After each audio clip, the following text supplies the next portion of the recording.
बताना चाहूँगी, बिल्कुल एकदम बिल्कुल सीरियस से समझिए। गुरुवार को एक महिला डॉक्टर होती हैं जो फलटड़ के एक होटल में जा कर के कर लेती है आत्महत्या, यानी अपने को ख़त्म कर लेती है। बताया जाता है कि महिला ने अपने हाथ पर जो सुसाइड नोट लिखा था उसमें एक पुलिस अधिकारी और एक अन्य व्यक्ति का नाम शामिल था। कुछ लोगों का कहना है इसमें विधायक भी शामिल थे, पार्षद भी शामिल थे, सांसद भी शामिल थे।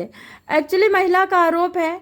अब सबसे बड़ी बात आपको समझनी होगी कि महिला ने अपने हाथ पे सुसाइड नोट क्यों लिखा, क्योंकि उसे भरोसा ही नहीं था। अगर वो कागज पे लिख करके जाती तो उसे इतना उसका दिमाग डिप्रेशन में डाल दिया गया था कि वो कागज भी चेंज कर दिया जाता। महिला की कोई गलती नहीं थी, एक पैसे की कोई गलती नहीं थी। महिला डॉक्टर ने आरोप लगाया है कि एक पुलिस अधिकारी ने उनके साथ 4 बार बलात्कार किया, जबकि एक अन्य व्यक्ति ने उसके शारीरिक और मानसिक रूप से डिप्रेशन में डाला, यानी टॉर्चर किया, प्रताड़ित किया। ये सब सारे सरकारी महकमे के और सांसद विधायक नेता नगरी के लोग हैं। महिला के भाई ने दावा किया है कि महिला डॉक्टर पर झूठी पोस्टमार्टम रिपोर्ट तैयार करने के लिए राजनीतिक और पुलिस दोनों पक्षों से भारी दबाव था। अब यहाँ पे थोड़ा सा रुकते हैं और हम समझते हैं। आप लोग कहते हो, हम लोग कहते हैं कि चलो दुनिया में सबसे बड़ी अच्छी और लाइट नौकरी है डॉक्टर की, स्कोप दे ज़्यादा है, काम कम है, बस स्टार्टिंग में मेहनत बच्चे कर लेंगे, पूरी जिंदगी बस दुआ लो, दूसरों की दुआ लो, बद्दुआ कभी मिलेगी नहीं, क्योंकि बीमारों को तुम ठीक करोगे तो तुम्हें दुआ ही मिलेगी। बस ईमानदारी से काम करने वाला एक डॉक्टर चाहिए। लेकिन क्या डॉक्टर को काम करने दिया जाता है?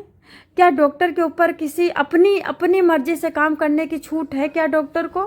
अभी तक हम ये सुनते आ रहे थे कि डॉक्टर कैंची छोड़ दिया, ब्लेड छोड़ दिया, पेट में सुई छोड़ दिया, ऑपरेशन करते वक्त गलत नस काट दिया, गलत नस कट गई, मर गया, और इल्जाम लगा दिया कि ऑपरेशन सक्सेसफुल नहीं रहा।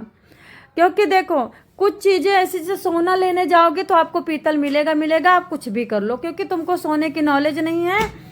और इस तरह से सोने की नॉलेज ना होने से सुनार तुम्हारे साथ घाटा करेगा।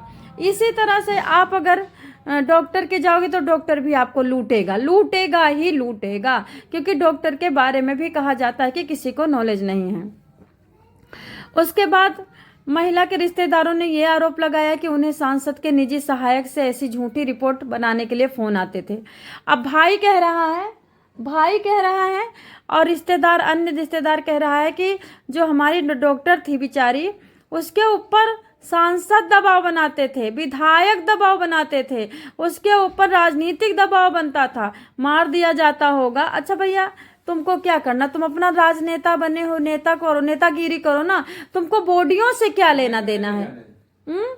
इसका मतलब यही है ना कि पोस्टमार्टम चेंज करो, पोस्टमार्टम रिपोर्ट चेंज करो, जिसका मतलब कि हत्या करवाया जाता होगा। उसके बाद पोस्टमार्टम रिपोर्ट में ये कहा जाता होगा कि खुद से मारा है, किसी ने नहीं मारा है। इतना अत्याचार हो रहा है भारत में, इतना अत्याचार भारत में हो रहा है, किसको मुंह दिखाओगे? किसके लिए? 4 दिन की जवानी के लिए इतना लफंडरी, 4 दिन की दवाने के लिए इतना झूठ साँच, 4 दिन की जवानी के लिए इतना तुम रावण बन रहे हो, किसके लिए? अरे जो तुम जिसके लिए कर रहे हो ना, वो बेटा ना तुम्हें लाठियों से कूटेगा, वो बहू के इशारे पे चलेगा, तुम लेटे रहोगे, पानी तक नहीं देगा, तुम बीमार कराते रहोगे, तुम्हारा बेटा लंदन चला जाएगा, आएगा नहीं।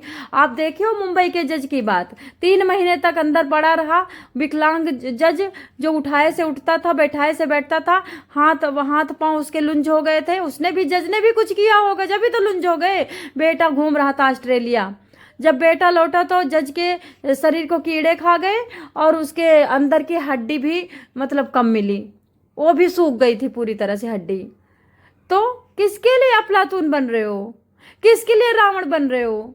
अरे पहले तुम मारते हो, उसके बाद डॉक्टर को टॉर्चर करते हो कि पीएम रिपोर्ट बिल्कुल जैसा कहूँ मैं वैसा आना चाहिए। बेचारी कैसे जी होगी बताओ, कितना टॉर्चर।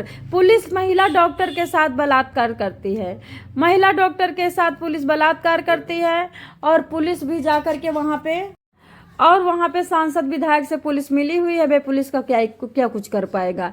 इस संबंध में मीडिया से बात करते हुए महिला के भाई ने कहा, पिछले 1 साल से उस पर नेताओं और पुलिस की झूठी पोस्टमार्टम रिपोर्ट बनाने के दबाव था। इसके बाद भाई ने आगे कहा, उन्हें अपने हाथ पर उन लोगों के नाम भी लिखे हैं सुसाइड नोट, लेकिन मैंने सोचा था कि उस पर इतना दबाव होगा कि आखिरकार थक कर उसने अपनी जान ही दे डाली। देखो, किसी को भरोसा नहीं होता है कि कोई कितना डिप्रेशन में चल रहा है। अपने हाथ पर उन्होंने नाम भी लिखे हैं। दफ्तर में उनके पत्रों के आने जाने का रिकॉर्ड भी दर्ज किया गया है। हालांकि उनकी शिकायत पर आज तक कोई कार्रवाई नहीं हुई है, बताया है। महिला का भाई बताता है कि इन्होंने 1-2 महीने पहले FIR तक करवा रखा था, शिकायत करवा रखा था कि हमारी जान माल का खतरा है, हमें टॉर्चर किया जा रहा है। FIR नामजद रिपोर्ट करवा रखा था। और बताओ, क्या पता मारा हो किसी ने। कोई कार्रवाई नहीं हुई, पुलिस ने कोई कार्रवाई नहीं की। उसके बाद उन्होंने जानकारी प्राप्त करने के लिए RTI में दायर किया, लेकिन उसने भी कोई जवाब नहीं दिया। महाराष्ट्र के मुख्यमंत्री देवेंद्र फडणवीस ने इसे एक बेहद गंभीर दुख भरी घटना बताया है। मुंबई के एक कार्यक्रम में शामिल होने में गए CM ने पत्रकारों के सवाल का जवाब देते कहा, सरकार ने तुरंत संबंधित पुलिस अधिकारी को सस्पेंड किया है, गिरफ्तार करने का काम चालू हो गया है। जो भी इस मामले के शामिल में पाए जाएंगे उनको कठोर से कठोर सजा दी जाएगी। उन्होंने इस दौरान ये भी कहा कि विपक्ष इस मुद्दे पर राजनीति करने की कोशिश कर रहा है, जो नहीं चाहिए। पुलिस का कहना है कि महिला डॉक्टर ने अपने सुसाइड नोट में जिन 2 लोगों के नाम लिखे उन्हें गिरफ्तार किया गया है। सतारा के पुलिस अधीक्षक तुषार दोषी ने बताया, जिस पुलिस अधिकारी पर महिला डॉक्टर ने 4 बार केस लगाया है बलात्कार का, उन्हें निलंबित कर दिया गया है। मीडिया से बात करते हुए पुलिस अधीक्षक तुषार दोषी ने कहा, शुक्रवार सुबह मामला दर्ज किया गया है। महिला डॉक्टर ने अपने हाथ पर 2 नाम लिखे, इसमें फलटड़ ग्रामीण के PCI यानी पुलिस इंस्पेक्टर का व्यक्ति का जिक्र है।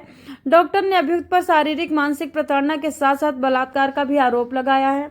पुलिस के मुताबिक मामला 2 धाराओं बलात्कार और आत्महत्या के लिए उकसाने आधार दर्ज किया गया है।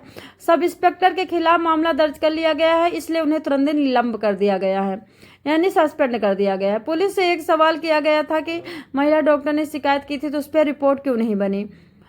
इस सवाल पर पुलिस ने कहा, महिला ने तत्कालीन SDPO के पास शिकायत दर्ज कराई थी, जिसके बाद उन लोगों ने उसके खिलाफ जिला सर्जन के पास शिकायत दर्ज कराई थी। ये दोनों शिकायत एक दूसरे के खिलाफ दर्ज की गई थी। परिजनों का आरोप है कि इस महिला के डॉक्टर पर सांसद के PA और से भी दबाव बनाया जा रहा था। अब समझिए, सांसद के PA भी दबाव बना रहे थे। क्या पता सांसद को पता हो कि ना हो पता हो। तो क्या पुलिस की जांच राजनीतिक दबाव को लेकर भी की जा रही है? इस बारे में पूछे जाने पर पुलिस अधीक्षक तुषार दोषी ने कहा, फिलहाल ये अप्राकृतिक मौत लग रही है, प्रथम दृष्टया ये आत्महत्या लग रही है। पहले से साबित करना बड़ा मुश्किल हो जाएगा, उसके बाद आत्महत्या की वजह पता करनी होगी। महिला ने इसमें क्या लिखा उससे पहले किसी से बात इन सबकी जाँच की जाएगी। महिला डॉक्टर ने अपनी परेशानियों के बारे में कथित तौर पर बार बार लिखित मौखिक शिकायतें की थी। चाचा भाई ने मीडिया को बताया था कि शिकायत पे कोई ध्यान नहीं हुआ। महिला ने 19 जून 2025 को फलटड़ के पुलिस उपाधीक्षक को एक औपचारिक पत्र लिखकर घटना की शिकायत दी थी। शिकायत पर कोई ध्यान नहीं दिया जाने से डॉक्टर 13 अगस्त को सूचना के अधिकार के तहत RTI भी दायर किया था। महिला डॉक्टर ने इस RTI के माध्यम से अपनी शिकायत के बारे में जानकारी प्राप्त करने का प्रयास किया था।